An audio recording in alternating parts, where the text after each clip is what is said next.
tentukan. Ya. Pernah tidak Pak, selama melakukan proses sertifikasi produk, ada memang produk yang tidak layak begitu, atau membutuhkan recovery ulang kembali untuk memperbaiki kualitasnya? Ya, nah sebenarnya masalah itu sebenarnya ada ya, banyak yang kita temui di lapangan. Ya. Seperti misalnya AMDK. Nah AMDK ini memang yang paling penting itu adalah bahan baku, mutu bahan baku ya. Itu memang sudah harus memenuhi standar bahan baku. Ini sekali lagi ini ada ISNI-nya. Iya, betul. Bagaimana menguji ini, bagaimana standarnya itu ada. Ya. Kemudian juga bagaimana bahan baku ini, ya, itu yang paling penting ya di MDK misalnya. Nah kalau tidak memenuhi saja di bahan baku, itu kami tidak lanjutkan. Tidak dilanjutkan. Nah, kita harus dulu bagaimana mencari bahan baku yang dia memenuhi syarat, kemudian kita lanjutkan sampai menguji ke tahap lanjutannya, seperti untuk produk AMDK-nya yang siap dipasarkan. Ya. Jadi sejauh ini kalau misalkan dia adalah AMDK ini yang paling penting ya. Ya.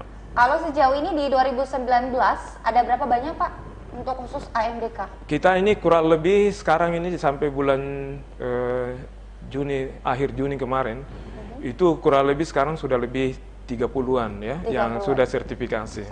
Itu wilayah Sulawesi, ya, Sulawesi. Ada di Sulawesi Selatan, Sulawesi Tengah maupun Sulawesi Tenggara. Ya. Baik, sebelum kita melanjutkan, berapa banyak sih yang berada di wilayah cakupan BBIHP Makassar ini Pak? Untuk wilayah pantauannya, wilayah untuk program? Terkait kegiatan apa ya? Untuk keseluruhan apa proses tupoksinya? Ya. Nah, kalau di BBHP ini, Balai Besar Industri Hasil Perkebunan, kita wilayah kerja ini sebenarnya Indonesia Timur, Indonesia Timur. Kita melayani Indonesia Timur. Jadi khusus untuk pelayanan pemantauan lingkungan, itu kita sampai di Biak, ya, sampai di Papua. Itu bisa juga ada beberapa kegiatan juga di Kalimantan, dan juga ada di Sulawesi Tenggara dan Palu. Pokoknya pada dasarnya pelayanan kita ini sudah mencakup wilayah Indonesia Timur.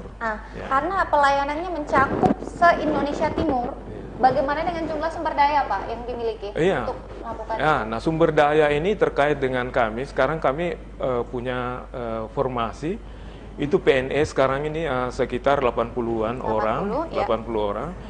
Karena kebutuhan untuk pelayanan yang maksimal dan prima, itu kami melakukan outsourcing sekitar 40-an orang untuk menambah komitmen kami dalam penyelesaian pekerjaan.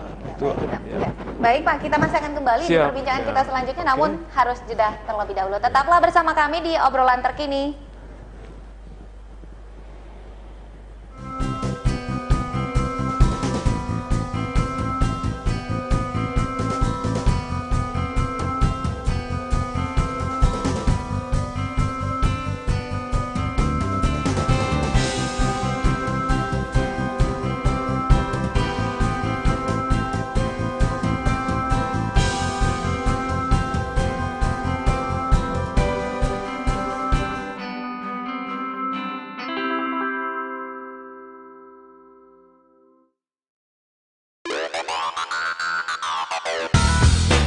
Universitas Megareski merupakan kampus yang berkembang dengan